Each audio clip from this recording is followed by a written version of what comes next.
নাম করে আশীর্বাদ চাইবেন, মা অবশ্যই দিবেন। কারণ মা হলো সবচাইতে পৃথিবীর দয়ালু। কারণ মা মানে দয়ালু। মায়ের মতো কিন্তু আর কেউ দয়ালু হয় না। সেই জন্য মা কিন্তু কাউকে দুঃখ দিতেই চান না, সুখী দিতে চান। কিন্তু ওটা আমরা নিতে পারি না। আমরা নিতে পারি না বিদায় তিনি দেন না। নাহলে মা দুর্গার পূজা যদি সঠিক নিয়মে হয়, তাহলে এলাকার সৌন্দর্য বৃদ্ধি পায়, বাড়ির সৌন্দর্য বৃদ্ধি পায়, মনের সৌন্দর্য বৃদ্ধি পায়, সুখ শান্তি বিরাজ করে, কৃষ্ণ ভক্ত হয়।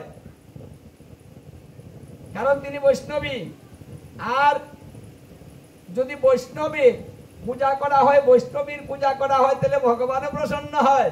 কারণ তিনি বলেছেন, আমার ভক্তের পূজা যদি কেউ করে, তাহলে আমার চাইতে শতগুণ, যেমন আমার শতগুণ আর আমার ভক্তের পূজা করলে আরো 8 গুণ বেশি, তাহলে কত হবে? 800 গুণ। মানে ভগবানের পূজার চাইতে বৈষ্ণব এবং বৈষ্ণবীর পূজার লাভ ভগবানের চাইতে 8 গুণ। ভগবান হলো 100 গুণে, মানে 100 পাবেন। কিন্তু যদি কোনো বৈষ্ণব আর বৈষ্ণবীর পূজা করা হয়, তাহলে হবে 8 গুণ। তাহলে ওটা বেশি না? মানে ভগবান তার ভক্তকে সবসময় বেশি দিয়ে রাখেন। এই জন্য ভক্তের পূজা সুন্দরভাবে করিতে হয়। যেমন এখানে এখন কেউ নেই, মানে ভালো কথা শোনার জন্য কেউ আসে না। এখনই আপনি ডেক সেট বাজাবেন, এখনই এই নৃত্য শুরু করে দিবেন, নিমন্ত্রণ আর করতে হবে না। শুরু হয়ে গেল, সবাই চলে আসবে, পড়ে যাবে, তাই না? এই যে তামসিক দিকটা, মানে আমরা শুধু তামসিকের দিকে আমরা চলে যাচ্ছি, যেটাকে বহিরঙ্গ বলা হয়। কৃষ্ণ বলি যে জীব, অনাদি বহির্মুখ, মায়া তারে এই সংসারে দেয় নানান দুঃখ। মানে এই যে মায়ার দেবী দুর্গা দেবী কাকে দুঃখ দেন? এখানে বলা হয়েছে, কৃষ্ণ ভুলি যে জীব, অনাদি বহির্মুখ, মায়া তারে এই সংসারে দেয় নানান দুঃখ। মানে নানান দুঃখ আমাদের প্রদান করেন এই দুর্গা দেবী। কি কারণ? কারণ হচ্ছে, যদি কেউ ভগবানকে ভুলে যায়, কৃষ্ণকে ভুলে যায়, নিজের সত্তাটা ভুলে যায়, পরিচয় ভুলে যায়, স্বেচ্ছাচারী হয়ে চলে, তার শ্রদ্ধা ভক্তি থাকে না, সাধুগুরু বৈষ্ণবকে ভালোবাসে না, এইভাবে যারা চলে, তাদেরকে নানান দুঃখ দিয়ে থাকেন। এক প্রকার না, মানে নানান বিভিন্ন ধরনের দুঃখ, তারাই দুঃখে জর্জরিত হয়। তাহলে আমাদের কৃষ্ণকে ভুলে কোনো কিচ্ছু করা যাবে না। কারণ দুর্গা দেবীকে আদেশ দেওয়া হয়েছে, মানে যারা স্বেচ্ছাচারী হয়ে চলবে, যারা কৃষ্ণ ভজন করবে না, বা যারা আচরণ ভালো করবে না, তাদেরকে তুমি দুঃখ প্রদান করিবে, দুঃখ বাড়িয়ে দিবে ওদেরকে। দুঃখ কেন বাড়ে? যখন আমরা ঈশ্বরকে ভুলে যাই তখন বাড়ে। মায়া তারে দুঃখ দেয়, আর সেই দুঃখটা আমরা বুঝতে পারি না।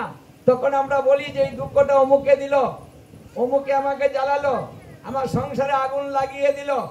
আসলে আগুনটা কিন্তু সংসারে অন্য কেউ লাগায় না, আগুন লাগায় দুর্গা দেবী। কেন? আমার আচরণটা ভালো না, এই কারণ। তখনই আমাকে বিভিন্ন রকম দুঃখ উনি দিয়ে থাকেন। যে ওনার দোষ না, আমার দোষ। কারণ আমি যা চাই আমি তাই পাবো। মানুষ যেমন আচরণ করবে, তেমনি তার ফলটাও ভোগ করতে হবে। কারণ ফলের ভোগ সবাইকে করতে হয়, কেউ বাকি নেই। আপনি যিনি হন, ফল ভোগ করতেই হবে। এটা ভালো হতে পারে, খারাপ হতে পারে, খারাপটাও ভোগ করতে হবে, ভালোটাও ভোগ করতে হবে। এই জন্য যারা ভলত্যাগী, যারা পাপ করে না, যারা পুণ্যও করে না, শুধু ঈশ্বরের উপরে সমস্ত কিছু ছেড়ে দিয়ে ঈশ্বরমুখী হয়ে শুধু তার নাম গুণগান কীর্তন করে। মানে যে এই সমস্ত কিছু অর্পণ করে দিয়ে ঈশ্বরের নাম করে, অন্যদিকে তাকায় না, ওই ডাইনে বায়ে দেখে না। কিন্তু আমাদের এই যে ডাইনে বায়ে দেখাটা, আমাদের চোখ এদিক এদিক চলে যায়। আমাদের এই ডাইনে বায়ে দেখাটা বাদ দিতে হবে, শুধু নিজেকে দেখতে হবে। মানে নিজের দিকে তাকাতে হবে, নিজের ভুল শুধরাতে হবে। কারণ আমার পাপের ভাগী আমি হব, অন্য হবে না। যার যার কর্মফল সে ভোগ করবে। তাহলে আমার চিন্তা আমাকেই করতে হবে, তার চিন্তা সে করবে। কিন্তু আমরা কি করি, যে কথাটা নিষিদ্ধ, একজন একটা কিছু করেছে, তাকে নিয়ে আমরা কথা বলি। মানে আমার সহ্য হয় না, আমি কথাটা বলি। এটাই এক ধরনের পাপ হয়। যে পাপ করে তাকে ক্ষমা করা হয়। এই জন্য কেউ যদি সমাজে কোনো পাপ করে, তাহলে কাউকে কিছু বলবেন না, ওটা দেখবেন না, নীরবতা পালন করুন। তাহলে যে কাজটা করেছে তার ফলের ভোগটা সে অবশ্যই পাবে।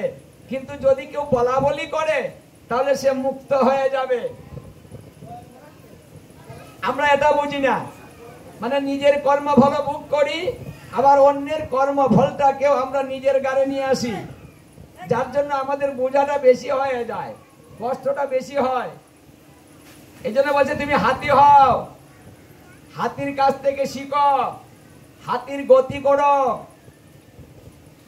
এই জন্য হাতিকে গুরু বেনেছিলেন ভাগবতে দ্বাদশ স্কন্ধে অবধূতে, যার 24টা গুরু ছিল, হাতিও তার কাছে গুরু ছিল। যে হাতির কাছ থেকেও আমি শিখলাম, তাহলে হাতিও আমার গুরু। মানে আমি যার কাছে যা শিখবো তিনি আমার গুরু হবেন। তাহলে হাতির গতিটা যদি আমরা বিচার করি, ভালো হইতে গেলে হাতি হইতে হবে। যদি ভালো না হন, তাহলে হাতি হওয়ার দরকার নেই, শিয়াল হয়ে যান, চতুর্দিকে দেখবেন আর যাবেন। বাস, এটা হলো শিয়ালের কাজ। আর হাতির কাজ, ও ডাইনে বায়ে দেখে না, সোজা দিকে চলে যায়। পিছন দিকে কি বলছে ওটাও দেখে না, তাকাই না। ওইটা হাতির গতি। যে মানুষ হাতির গতিতে চলে, সেই মানুষই মন নির্মলতা লাভ করে, মানে তার অশান্তি আসে না। তাহলে আমাদেরও এইভাবে চলতে হবে, কারণ এটা সংসার। অনেক কিছু আমাদের দেখতে হবে, অনেক কিছু ভোগ করতে হবে, অনেক কিছু শুনতে হবে। এই সব কিছু শুনে দেখে মানে নিজে স্থির থাকাটা কিন্তু কঠিন। এই জন্য হাতের কাছ থেকে শিখবেন, ওটা দেখবেন না।